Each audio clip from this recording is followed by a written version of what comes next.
السلام علیکم، میں ہوں عدیل اور آپ ہمارے یوٹیوب چینل دیکھ رہے ہیں نیم اردو بائی عدیل۔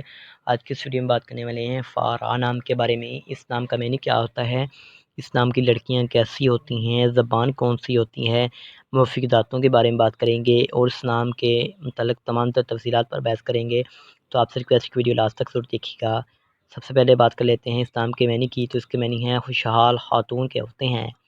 اگر تحلیق زبان کے بارے میں بات کریں تو یہ ایک عربی زبان کا نام مانا جاتا ہے، جنس لڑکی ہے، اور اگر ہم ان کے مذاہب کی بات کریں تو یہ ایک مسلم نام مانا جاتا ہے، اور اگر ہم اس نام کے لکی نمبر کی بات کریں تو اس کا لکی نمبر 5 نام مانا جاتا ہے۔ اس کا صحیح لکی نمبر کے لیے آپ کا ڈیٹ آف برتھ ہونا ضروری ہے، تو کمنٹ باکس میں بتا دیں۔ اگر ہم اس نام کی موافق دھاتوں کی بات کریں تو موافق دھاتوں میں موافق دن میں جمعرات اور منگل شامل ہے۔ اس کے موافق رنگ میں پیلا، سبز، سرخ رنگ شامل ہوتا ہے۔ اس نام کے موافق پتھر میں فیروزی پتھر شامل ہوتا ہے۔ موافق دھاتوں میں کانسی شامل ہوتی ہے۔ کسی بھی نام کے ریلیٹڈ نہیں چاہتے ہیں تو کمنٹ باکس میں ضرور بتائیں۔ Thanks for watching this video.